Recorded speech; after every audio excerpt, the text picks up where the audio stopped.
આજના વિડીયોમાં એવા ઉપયોગી આઈડિયા શેર કર્યા છે કે તમારા કામ પણ સરળ થશે, તમારો કિંમતી સમય, મહેનત અને પૈસા પણ બચશે। તો આજનો વિડીયો ખૂબ જ ઇન્ફોર્મેટિવ છે, એન્ડ સુધી જોજો અને સારો લાગે તો લાઈક કમેન્ટ કરજો। આપણે રસોડાની સિંક પાસે છે ને આપણે વાઇપર ટીંગાડતા હોઈએ કે પછી પાણીમાં ગાળવા માટેનું ગળનું ટીંગાડતા હોઈએ, પણ છે ને અહીંયા ખીલી વગેરે ના હોય તો એમને આપણે નીચે રાખતા હોઈએ તો શું થાય કે વાઇપર છે ને ભીનાશવાળું રહે અને આપણે સુકાય પણ નહીં। તો તેના માટે તમને એક સરસ આઈડિયા બતાવું છું। જો આ રીતના આપણે નાનકડો ઢાંકણ લઈ લેવાનું। જુઓ અહીંયા છે ને મેં જે આપણે મલમ આવે છે ને સોપ્રામાઇસિન વગેરે ટ્યુબ આવે છે મલમની, તેનું આ રીતે સફેદ ઢાંકણ લીધું છે અને હવે આપણે આ રીતના ફેવિક્વિક 5 રૂપિયાવાળી આવે છે ને તે આપણે લઈ લેવાની છે અને તેની જે ધાર હોય છે ને તેની કિનારી એની ઉપર આ રીતે ફેવિક્વિક સરસ આપણે લગાવી દઈશું। જુઓ જરાકમથી આપણે જોઈશે, વધારે આખી તો જોઈશે નહીં। જુઓ જરાકમથી આ રીતે સરસ ચોંટી જાય ને એ રીતે લગાવી અને જ્યાં પણ તમારે આ રીતે લગાવવું હોય ને ત્યાં તમે સરસ લગાવી દો। જુઓ અને તેને સુકાવા દઈશું આપણે 4-5 મિનિટ પછી આપણે સુકાઈ જશે। જુઓ 5 મિનિટ તો લાગશે કેમ કે તરત નહીં ટીંગાડવાનું। તો આ રીતે આપણે ખીલી પણ નહીં લગાવવી પડે અને આ રીતે આ પ્લાસ્ટિક ઉપર આપણે ફેવિક્વિક લગાવ્યું છે ને એટલે સરસ ચોંટી જશે, નીકળશે નહીં। તમે ટ્રાય કરીને એકવાર જરૂરથી જોજો। અને આ રીતે જુઓ તમારી પાસે સફેદ ઢાંકણ કદાચ આ રીતના ન હોય ને તો આ કોલગેટનું ઢાંકણ પણ લગાવી શકો, પણ અહીંયા છે ને મારે સફેદ ટાઇલ્સ છે ને એટલે મેં આ રીતનું વ્હાઇટ લીધું છે। તો આ રીતના ગયણું પણ લગાવી શકાય। જુઓ અહીંયા એક શોપિંગ બેગ આ રીતનું લઈ લીધું છે નાકાવાળું। તો હવે આપણે છે ને તેને આ રીતે 3 ભાગ કરી લેવાના છે, એટલે કે 3 ખાના પાડી લેવાના છે। તો તેના માટે આપણે અહીંયા સોય દોરો લઈ લીધો છે। જો અહીંયા સોયમાં દોરો પરોવીને આપણે લઈ લેવાનું છે, આપણે કોઈ પણ સિલાઈ મશીનની જરૂર નથી આમાં। હવે જુઓ આપણે છે ને આટલું તેનું જગ્યા મૂકી અને આટલો ભાગ તેનું સીવી લઈશું। અહીંયા ઠેઠ સુધી આપણે આખામાં સીવી લેવાનું છે। જુઓ અહીંયા સુધી આપણે સીવી લીધું છે, તો એક ખાનું તેનું તૈયાર થઈ ગયું છે આ રીતે। તો આ જ રીતે આપણે 3 ખાના બનાવી લેવાના છે, 3 ભાગ કરી લઈશું એટલે 3 ખાનામાં સિલાઈ લગાવી દેવાની। અહીંયા એક જો આ રીતે બની ગયું છે। હવે એ જ રીતે આપણે બીજો પણ બનાવી લઈશું, થોડીક જગ્યા આપણે મૂકી અને એ રીતે જો ઉપર એક આપણે લઈ લઈશું। તો અહીંયા બીજું પણ હું બનાવીને તમને બતાવું છું। જો વચ્ચોવચ્ચ આપણે બીજું બનાવી લીધું છે।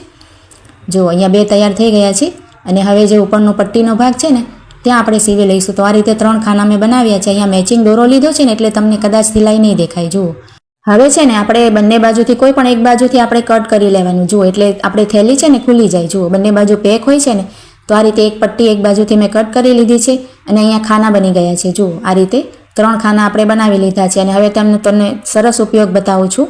જો આપણે કિચનમાં કે આ રીતે પાછળ દરવાજાની ટીંગાડી દેવાની થેલીને તો ખાનાવાળી થેલી આપણે તૈયાર છે, તેમાં આપણે ઘણી બધી વસ્તુઓ રાખી શકાય। જુઓ અહીંયા છે ને બાળકોના બોટલ હવે વેકેશન આવશે ને એટલે અહીંયા ત્યાં આપણે રખડે છે। જુઓ તો તેને સરસ રીતે સાચવી શકાય, આ રીતે રાખી શકાય। જો આપણે બીજા વર્ષમાં વાપરવું હોય તો તેને સાચવીને આ રીતે જે ખાના બનાવ્યા છે ને આપણે તેમાં આ રીતે નાખી દેવાના। જો આપણે સિલાઈ મારી છે, તમે મશીન હોય તમારા ઘરમાં તો તેમાં પણ સીવી શકો। અહીંયા આપણે હાથથી પણ સોય દોરાથી સીવી લીધું છે, તો કેવું સરસ મજાનું એક ઓર્ગેનાઇઝર બનીને તૈયાર થઈ ગયું છે। જો ત્યાર પછી જો આ રીતના જે જબલા કોથળી છે ને કરિયાણામાં અને શાકભાજીમાં ઘણી બધી આવે, પણ આપણે એમને રસોડામાં ક્યાંય પણ રાખી દઈએ અને ક્યારેક તો આપણને જોઈતી હોય તો મળે પણ નહીં, તો તેને રાખવા માટેની ખૂબ જ સરસ આઈડિયા બતાવું છું। જો આ રીતના આપણે તમારે જેટલી પણ જબડા કોથળી હોય ને એ આ રીતે લઈ લેવાની અને પાથરી દેવાની, સરસ આપણે કરચલી ન રહી ને એ રીતે।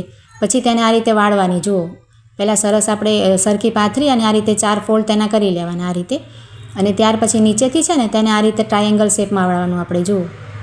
જુઓ તમે જોશો એટલે તમને સમજાઈ જશે। આ રીતે એક વખત વાળી અને ફરીથી આ રીતે એક વખત તેની ઉપર વાળવાનું। જુઓ સમોસાની જેમ આપણે સમોસું કેમ વાળીએ છીએ એ રીતે તૈયાર થશે। જુઓ આ રીતે ઉપર સુધી લઈ આવવાનું અને જે નાકાનો ભાગ છે ને ઉપર આપણે બાકી રાખ્યો છે ને તેને આપણે અંદરની ભાગે પરોવી દેવાનું। પોકેટ જેવું તમારે તૈયાર થઈ જાય તો આ રીતે સરસ એક નાનકડો સમોસાનો શેપ આવી ગયો છે। જુઓ એકદમ તેની ઘડી નાની થઈ જશે અને તેને સાચવવી ખૂબ જ આપણે આ સરળ થઈ જશે। જુઓ એ જ રીતે બીજી પણ તમને નજીકથી બતાવું છું। જુઓ ફટાફટ આપણે થઈ જાય, એવું નથી કે આને કરતાં આપણે વાર લાગે। જુઓ આ રીતે આપણે સીધી પહેલાં કરી લેવાય અને આ રીતે વાળી અને ત્યાર પછી આ રીતના જુઓ ફટાફટ થઈ જાય છે।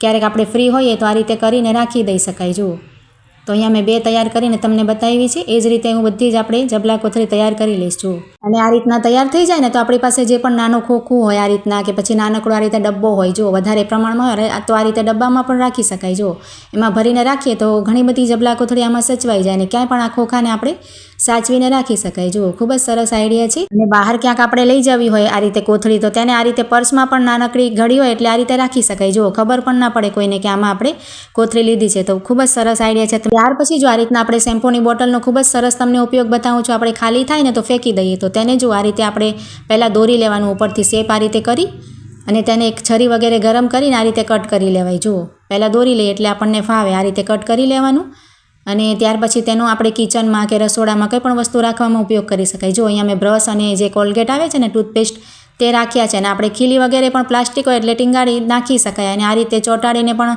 દિવાલમાં કે ટાઇલ્સમાં લગાવી શકાય. ખૂબ જ સરસ આઈડિયા છે. તો આજના આઈડિયા સારા લાગે તો લાઇક જરૂર કરજો.